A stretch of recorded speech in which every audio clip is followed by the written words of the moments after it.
నమస్తే సార్. నమస్తే. సో నిన్నటి వరకు కూడా హైడ్రా ఆవేశంతో ముందుకెళ్ళింది. ఈ రోజు నుంచి చూస్తుంటే కొంచెం ఆలోచనతో ముందుకెళ్తున్నట్టు అనిపిస్తుంది. అలాగే రీసెంట్గా సున్నం చెరువు దగ్గర హైడ్రా కూల్చివేతలు మనం చూసాం. అయితే కొంతమంది అక్కడ అడ్డుకునే ప్రయత్నం చేశారు, ఆత్మహత్య చేసుకునే ప్రయత్నం కూడా చేశారు. సో అటువంటి వారి మీద క్రిమినల్ కేసులు కూడా నమోదు చేసి వాళ్ళని అదుపులోకి తీసుకుంటామని కూడా చెప్తున్నారు. సో దానికి సంబంధించి ఏం మాట్లాడారు? అంటే అడ్డుకునే ప్రయత్నం చేస్తే క్రిమినల్ చర్యలు తీసుకుంటాము అంటే ఆత్మహత్యలు చేసుకున్న వాళ్ళ మీద క్రిమినల్ కేసు పెట్టడానికి ఒక ప్రొవిజన్ ఉంది. ఆత్మహత్య అనేది నేరము. గతంలో అంటే నిరాహార దీక్షలు చేసే వాళ్ళని తీసుకెళ్ళి అదే పెడతారు, ఆ సెక్షనే పెడతారు. అంటే ఆత్మహత్య చేసుకునే ప్రయత్నం చేస్తున్నారు అని. గతంలో తెలంగాణ ఉద్యమం కాలంలో కేసీఆర్ మీద కూడా అదే పెట్టి ఆయన్ని ఖమ్మం జైల్లో ఉంచిన విషయం మనకు తెలుసు. కాబట్టి అలాంటి సెక్షనే పెడతారు వీళ్ళ మీద. పెద్ద అదేం వింత కొత్త ఏం కాదు. ప్రజల తరఫున ప్రజలు తమ సమస్యల మీద రోడ్డు మీదకి వచ్చిన సందర్భంలో ఏ ప్రభుత్వమైనా ఉక్కుపాదంతో అణిచివేయటం అనేది చేస్తుంది. అంటే ప్రొసీజర్కి అడ్డుపడుతున్నారు మీరు, జరుగుతున్నటువంటి కార్యక్రమాన్ని అడ్డుకోవటం అంటే ప్రభుత్వాన్ని నిలువరించటమే. ప్రభుత్వాన్ని పరిపాలన నుంచి నిలువరిస్తున్నారు మీరు, డ్యూటీని అడ్డుకుంటున్నారు అనేది కూడా క్రైమే. ఈ ప్రాసెస్లో ఎక్కడైనా డ్యూటీ చేస్తున్నటువంటి వాళ్ళ మీద అటాక్స్ జరిగితే అది ఇంకా సివియర్ క్రైమ్ అవుతుంది. డ్యూటీలో ఉన్నటువంటి పబ్లిక్ సర్వెంట్ మీద దాడి చేయటం అనేది సీరియస్ అఫెన్స్ అవుతుంది. ఈ దిశగా కూడా లాక్కెళ్తారు వీళ్ళు. ఎందుకంటే వీళ్ళకి ప్రజల మీద ప్రేమ పాడో ఏమీ లేదు కాబట్టి వీళ్ళు అనుకున్న పని చేయాలి. అయితే కొంత దూకుడు తగ్గింది అనేది కనిపిస్తోంది, కొంత యూటర్న్ తీసుకోవటం కనిపిస్తుంది, విజిబుల్గానే ఉంది. అంటే ప్రజల నుంచి వస్తున్నటువంటి నిరసనల తాకిడి కొంత అక్కడికి తాకింది, ఆ తడి తాకింది.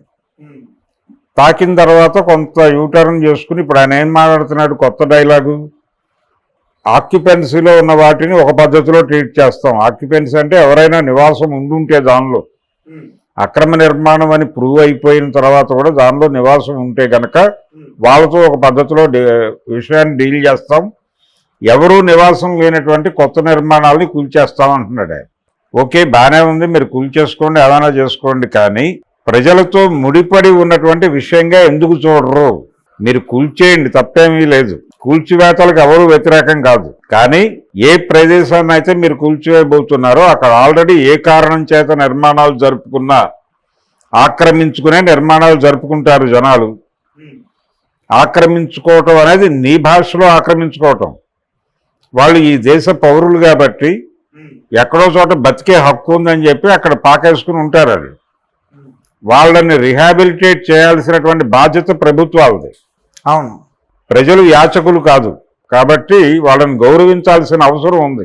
మిమ్మల్ని ఎక్కడో కూర్చుని వాళ్ళని తీసుకొచ్చి మంత్రుల్ని ముఖ్యమంత్రుల్ని చేసి మీదెక్కించుకుంటున్నారు వాళ్ళు. వాళ్ళకి రెస్పెక్ట్ ఇవ్వాలిగా, మీరు గౌరవం ఇవ్వాలిగా ప్రజలకి.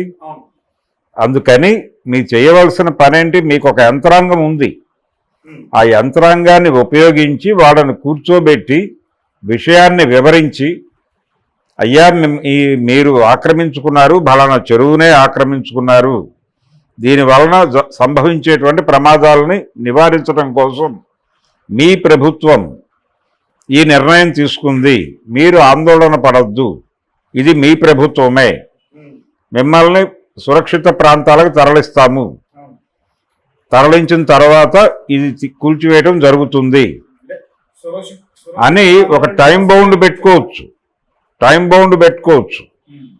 సంవత్సరం 6 నెలలు 2 ఏళ్ళు టైం బౌండ్ పెట్టుకుని ఇప్పుడు ఇంతకాలం ఉపేక్షించారుగా మీరు.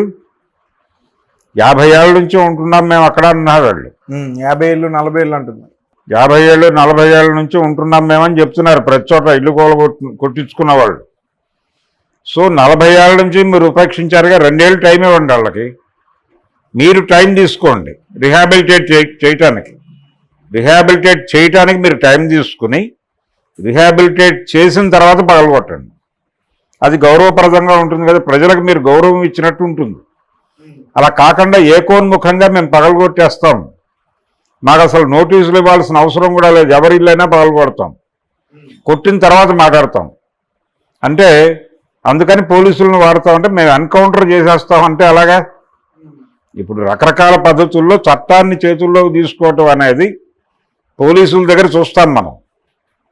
వాళ్ళు ఏం చేస్తారు, ఒక సీరియస్ క్రైమ్ జరుగుతుంది, ఏదో ఇప్పుడు ఒక అమ్మాయి మీద యాసిడ్ దాడో మరొకటో జరుగుతుంది, పబ్లిక్ మూడ్ మొత్తం వాళ్ళకి వ్యతిరేకంగా ఉంటుంది. ఆ మూడుని తమకు అనుకూలంగా మలుచుకోవడం కోసం వీడిని చంపేస్తారు వాళ్ళు అక్రమంగా, సొంత నిర్ణయం తీసుకుని. అలాంటి కేసులు చూసాం కదా, వైఎస్ రాజశేఖర రెడ్డి రోజుల్లోనూ చూసాం, బీఆర్ఎస్ రోజుల్లోనూ చూసాం, కాంగ్రెస్ హయాంలో చూసాం. కాంగ్రెస్ హయాంలో ఎన్ని ఎన్కౌంటర్లు జరగలేదు, ఎంతమందిని నిర్దాక్షిణ్యంగా తీసుకెళ్లి అడవుల్లో కాల్చి చంపేసి పారిపోబోతుంటే ఆత్మరక్షణ కోసం జరిపిన కాల్పుల్లో చనిపోయారు అని కథలల్లి చెప్పలేదు వీళ్ళు. అందరూ అన్ని ప్రభుత్వాలు చేశారు, తెలుగుదేశము చేసింది, కాంగ్రెస్ ఎక్కువ చేసింది. శ్రీకాకుళం ఉద్యమం టైంలో వెంగళరావు గారు చేసింది అదే, హోంమంత్రి హోదాలో. ఆయన ముఖ్యమంత్రి అయ్యాక చేసింది అదే. ఆ తర్వాత వచ్చిన కాంగ్రెస్ పార్టీ ముఖ్యమంత్రులు దాన్ని కొనసాగించారు, రామారావు గారు కొనసాగించాడు. రామారావు గారి టైంలో అయితే ప్రజా ఉద్యమాల్లో పాల్గొన్నటువంటి నాయకుల్ని పట్టుకుని అసలు అరెస్టు కూడా చూపించకుండా చంపేసి ఎక్కడో తగలబెట్టేసి అసలు మాకేం తెలియదని అమాయకత్వం నటించి మిస్సింగ్ మరణాలుగా నమోదు చేసిన చరిత్ర కూడా ఉంది. అంటే మిస్సింగ్, ఆయన కనిపించడం లేదని ఎవడో వెళ్ళి కేసు పెడతాడు, కేసు తీసుకుంటారు పోలీసులు, వెతుకుతున్నామని చెప్తారు, కానీ వాళ్ళే చంపేసి ఉంటారు. అలాంటి కేసులు రామారావు టైంలో మొదలైన మిస్సింగ్ మరణాలు అనే పేరుతో. ఇన్ని దారుణాలు చేసిన ప్రభుత్వాలు ఇవి, ప్రజాస్వామ్యం అనే పేరుతో. కాంగ్రెసే కాదు, తెలుగుదేశం పార్టీ కూడా. ఏ ప్రభుత్వము తక్కువ జనల, అందరూ ప్రజల్ని కాల్చుకు తినటంలో సిద్ధాస్తులే. రేవంత్ రెడ్డి కూడా తక్కువడేం కాదు. అంటే ఇది జరిగిన తర్వాత చెప్తున్నారా ముందు నుంచా? ఎవరైనా ఇంతే, ఇలాగే బిహేవ్ చేస్తారు. ఏ ముఖ్యమంత్రి అయినా సరే ప్రజల పట్ల వాళ్ళకైనా బాధ్యత ఉండదు, అధికారమే.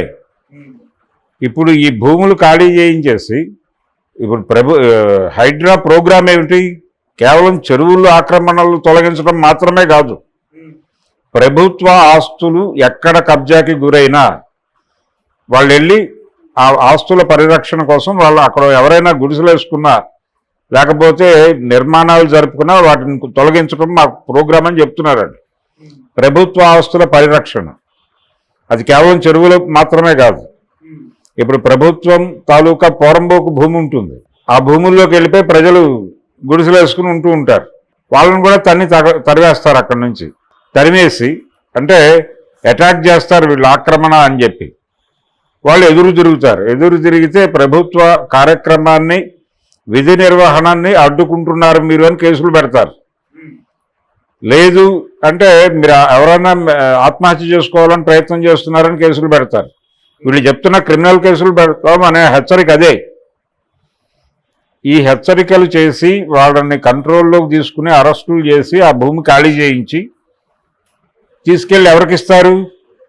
ఏదో కార్పొరేట్ కంపెనీ వచ్చి ప్రభుత్వంతో మాట్లాడుకుంటుంది, అయ్యా మేము ఒక కంపెనీ పెట్టాలనుకుంటున్నాం, ఐటీ కంపెనీయో లేకపోతే ఇంకో కంపెనీయో పెట్టి ఇంతమందికి ఉపాధి కల్పిస్తాం, ఇలాంటివన్నీ రాస్తారు దానిలో మెమొరాండంలో రాసి వాళ్ళకి ఆ భూమి కేటాయించేస్తారు.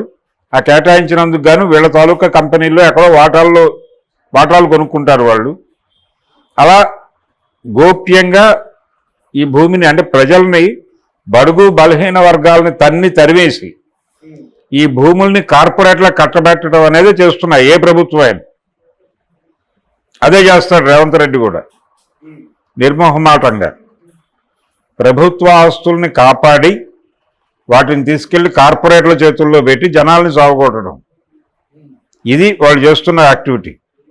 ఇప్పుడు నాగార్జున తాలూకా ప్రాపర్టీ మీద చేశారు ఎన్కన్వెన్షన్ మీద, ఓ 30 కోట్లు ఎంతో నష్టం వచ్చి ఉంటుంది అతనికి అనుకుందాం. అది పెద్ద ఇబ్బంది కాదు అతను ఆల్రెడీ దాని మీద చాలా తినుంటాడు, సంపాదించి ఉంటాడు. దాని మీద సంపాదించిన దానికి, నష్టపోయిన దానికి పెద్దగా ఇబ్బంది లేదు అతనికి. అతని స్థలం ఉంది అక్కడ, దానిలోకి ఒక నిర్మాణం జరుపుకుంటాడు వెనక్కి జరిగి, అతని సెటిల్మెంట్ అతనికి అయిపోతుంది. మురళీమోహన్ మీద జైభేరి మీదకి వెళ్ళారు, నోటీసులు ఇచ్చారు, మేమే పగలగొట్టుకుంటాం అన్నారు. వాళ్ళు పగలగొట్టుకోండి అని టైం ఇచ్చారు. మరి వీళ్ళకెందుకు ఎవరు?